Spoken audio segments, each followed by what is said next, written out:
Bara dan juga sudut pandang orang tua tentang keikhlasan. Silahkan. Makasih Dias. Assalamualaikum warahmatullahi wabarakatuh. Selamat sore semuanya. Saya Maudi berperan sebagai ibunya Bara yang ini. Udah tahu, udah nonton ya.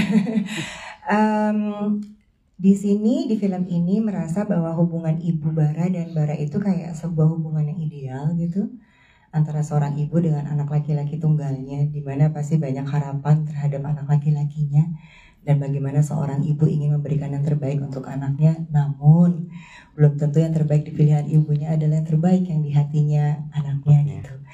Dan bagaimana komunikasi antara seorang ibu dan Bara bisa memberikan kesempatan untuk bisa saling percaya gitu, mengungkapkan isi hati, karena banyak juga yang nggak bisa jujur gitu terhadap orang tuanya gitu, bahwa mungkin harus nurut, ada tekanan-tekanan. Sementara di sisi lain juga seorang ibu dengan penuh harapan tapi juga harus memberikan kepercayaan atas keinginan dari anaknya. Jadi berdasarkan arahan dari Bu Hadra, terima kasih banget bahwa sebelum kita syuting tuh Bang Bani sama aku juga udah dikasih tahu bahwa hubungannya tuh sangat ideal, bisa ngobrol, bisa dengan mudah. Jadi berusaha untuk bisa menampilkan itu dengan scene-scene yang mungkin terbatas gitu. Terima kasih Bu Hadra, senang sekali ini yang kedua kali sama Bu Hadra bisa disutradari lebih lama. Terus alhamdulillah mungkin di antara yang lain saya yang udah nonton. Saya dapat kesempatan nonton special screening nobar bersama komunitas muslim di Bali seperti itu, dan mereka punya respon yang luar biasa bagus. Pak Tony, Bu Sayu,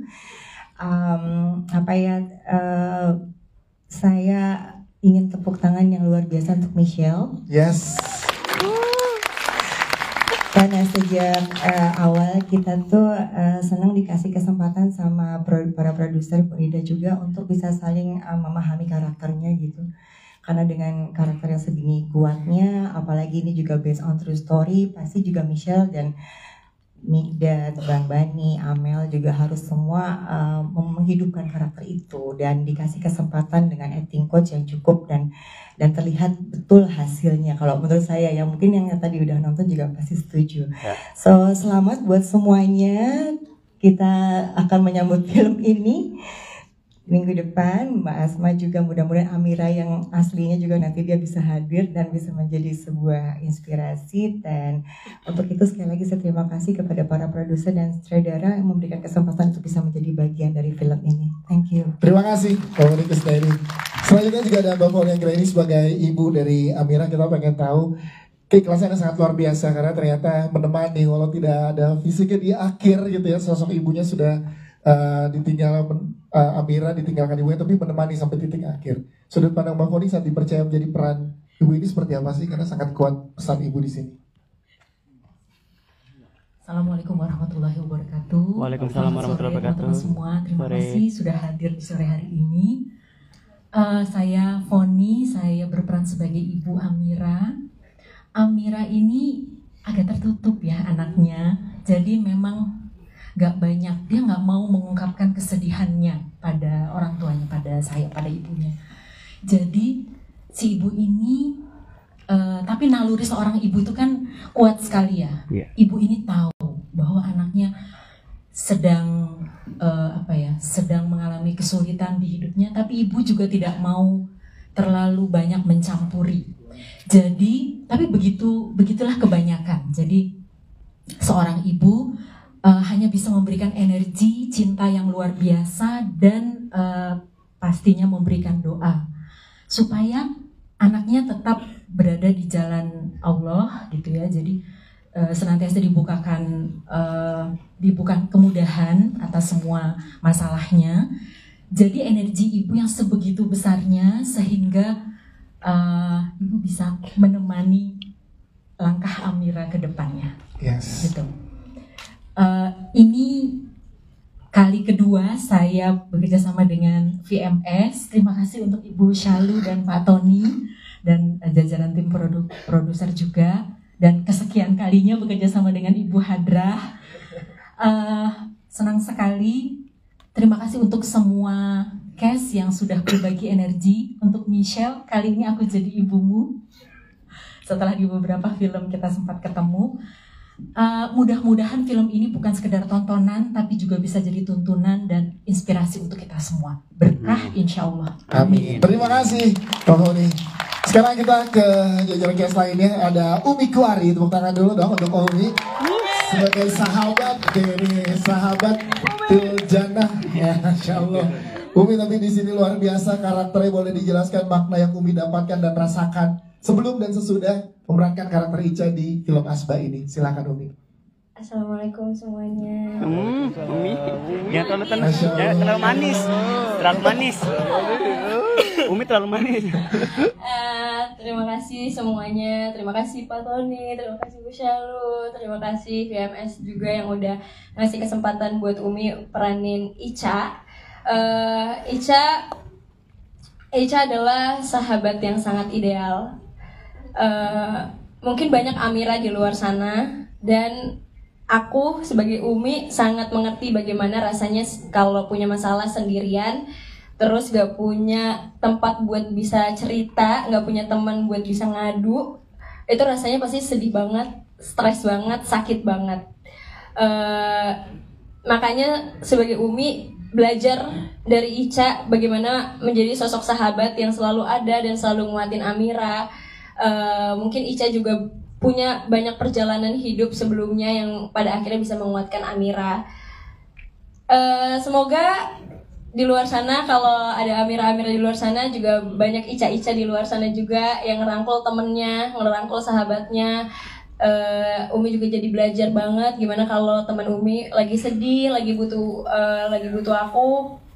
aku seberusaha mungkin untuk bisa ada buat mereka gitu. Semoga peran aku disukai sama semuanya, terus nyampe juga pesannya di film ini.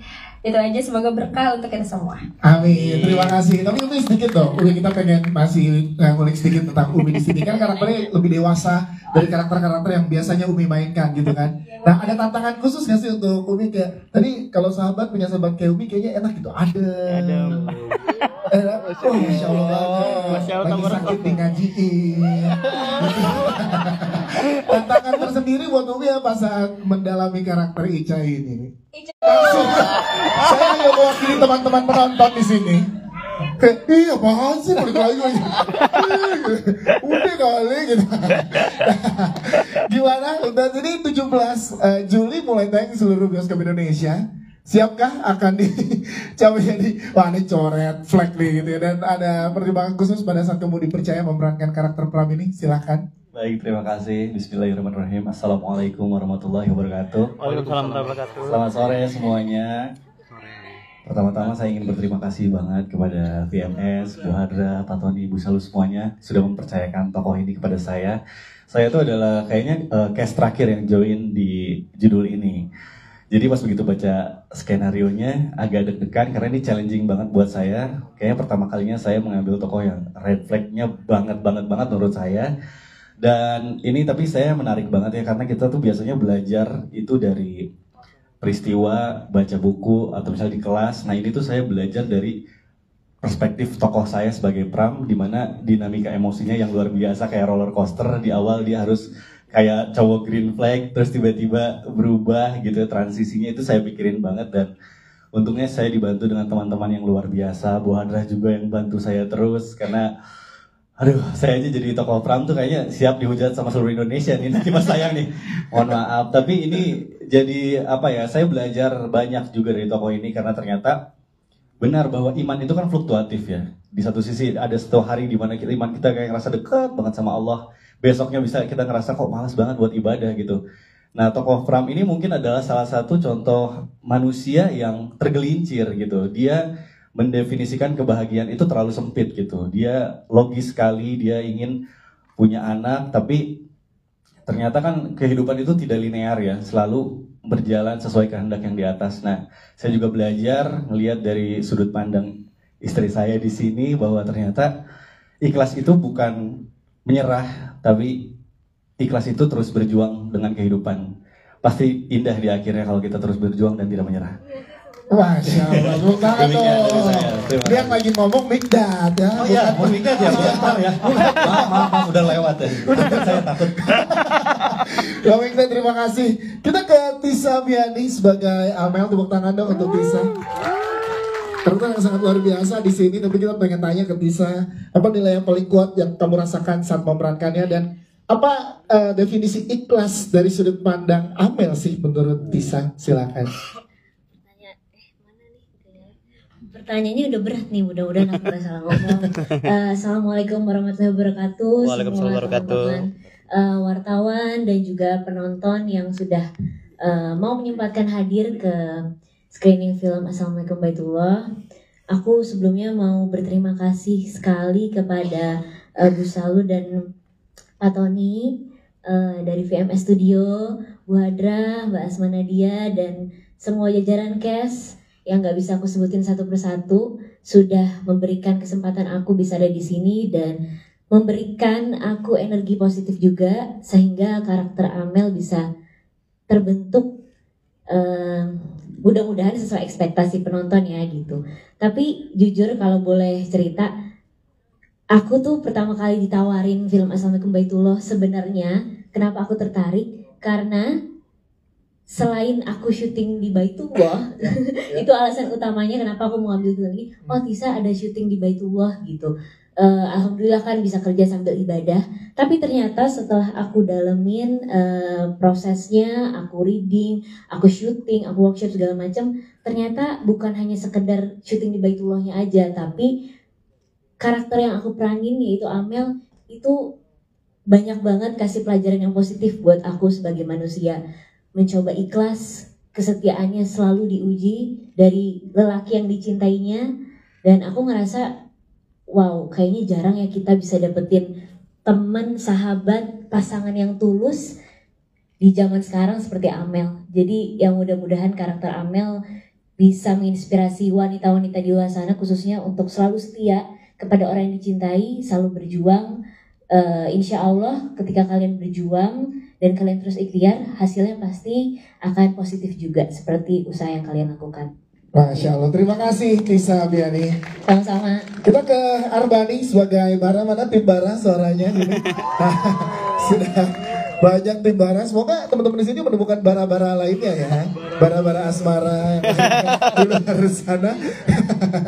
Arbani, kita pengen tanya gimana Arbani ini juga punya keikhlasan yang sangat luar biasa sudut pandangnya Bara saat mendapatkan karakter ini, kepercayaan yang luar biasa. Apa yang Arbani pelajari untuk karakter Bara? Silakan Ban. Assalamualaikum warahmatullahi wabarakatuh. Waalaikumsalam warahmatullahi wabarakatuh. Pertama-tama terima kasih buat kalian semua sudah menyempatkan waktu untuk menonton film Assalamualaikum Baitullah. Terima kasih juga buat Pak Tony, Bu Syalu, Mbak Ridla udah diajak join di proyeknya VMS. Bu Hadra, kali kedua kita bertemu. Kali ketiga. Bu Asma. Pokoknya terima kasih banyak. Aku pun bersyukur sekali bisa join di project film Assalamualaikum Baitullah. Yang aku bisa ambil pelajaran dari Asba ini, dari karakter, bukan cuman karakternya Bara sih, tapi karakter semuanya. Bahwasanya hidup itu pasti punya cobaan, pasti ada ujian. Semua orang tuh udah pasti dapat itu dari Allah, tapi itu tandanya Allah tuh sayang sama kita. Dan sebenarnya kita tuh diminta sama Allah untuk bertahan aja, untuk sabar dan ikhlas. Sisanya serahin semuanya sama Allah. Allah yang kasih. Itu sih, aku belajar itu semua dari Assalamualaikum Baitullah. Masya Allah, luar biasa ya. Kenapa Mbak? Oh, ini. Oh Bara, iya itu Bara benar. Masih yang Bara yang tadi kok masih. Aku Bara ya bukan Pram. Mbak, tapi pengen tahu makna ikhlas menurut Arbani apa sih? Aku setuju juga tadi sama yang Mikdad bilang, bahwasanya ikhlas itu bukannya kita nyerah, tapi kita juga berusaha, kita ada ikhtiarnya, dan mungkin kita harus tambahin sama percaya ya, bahwasanya di akhirnya nanti akan dikasih bahagia sama Allah. Arbani ya sih, tepuk tangan dong buat Arbani. Terima kasih Arbani. Selanjutnya kita ke Michelle Yudit. Amira di sini juga pengen tahu perempuan yang sangat luar biasa, layernya juga sangat luar biasa. Dinamika yang dihadapi ini berat banget. Sebelumnya Iya. ketemu dengan teman-teman media pada saat pertama kali rilis poster dan trailer, diceritakan tuh sedikit gimana dinamika yang terjadi di Amira. Ternyata pas nonton jauh lebih dalam dari itu dinamika yang terjadi. Gimana kamu menjalani semua proses ini, Michelle? Boleh ceritakan ke teman-teman media? Dengan Bu Hadra dan Bu Asma Kadidla, dengan aku yang jujur, sebelum ambil judul ini aku pikir pas baca skenarionya, aku kayaknya nggak berani deh, ini bukan aku banget, aku takut, aku tidak baik-baik saja dalam proses syutingnya juga, karena ternyata aku rasa karakter Amira ini adalah perpanjangan tangan dari banyak hal-hal yang dirasakan sama banyak perempuan yang mungkin terlihat kuat, terlihat baik-baik saja, bahkan mungkin terlihat sukses, hidupnya rapih dan teratur, tapi ternyata Sampai juga ke penonton yang ada di sini. Nggak sedikit saya yakin tadi juga meneteskan air mata saat ada adegan itu. Perjalanan seperti apa yang kamu rasakan pada saat perjalanan syuting di Baitullah, Michelle? Silakan. Ini kali kedua aku ke Baitullah. Kali pertama ke sana aku bilang, Allah, aku tuh nyaman banget di sini. Dikasih nggak ya kalau aku pergi lagi tahun ini? Tiba-tiba aku dapet tawaran judul ini. Lalu aku berangkat. Aku pikir aku kesayangan Allah. Terima kasih. Aku kesayangan Allah kan. Lalu pada saat aku di sana, aku berdoa semuanya karena aku tahu aku kesayangan Allah. Semua doa aku pasti dikabulkan. Aku minta ke Baitullah setahun 2 kali aja dikabulin. Tapi pas aku ke sana, aku pulang, doa aku nggak dikabulin. Justru aku kehilangan apa yang aku pikir paling penting saat itu. Yang aku doakan, tapi justru malah hilang. Aku langsung pulang kayak terpukul banget. Aku pikir kayak, oh aku dapetin semuanya yang dunia bisa kasih. Tapi aku kehilangan yang ada di dalam hati aku. Oh ini yang namanya ikhlas ya. Ini yang kenapa rindu Baitullah itu gak akan pernah usai. Karena Allah tuh pengen, Michelle jangan tinggi hati ya. Dan selalu kangen sama Allah. Karena bukan semua doa yang akan selalu dijabah saat itu juga, tapi semuanya butuh proses.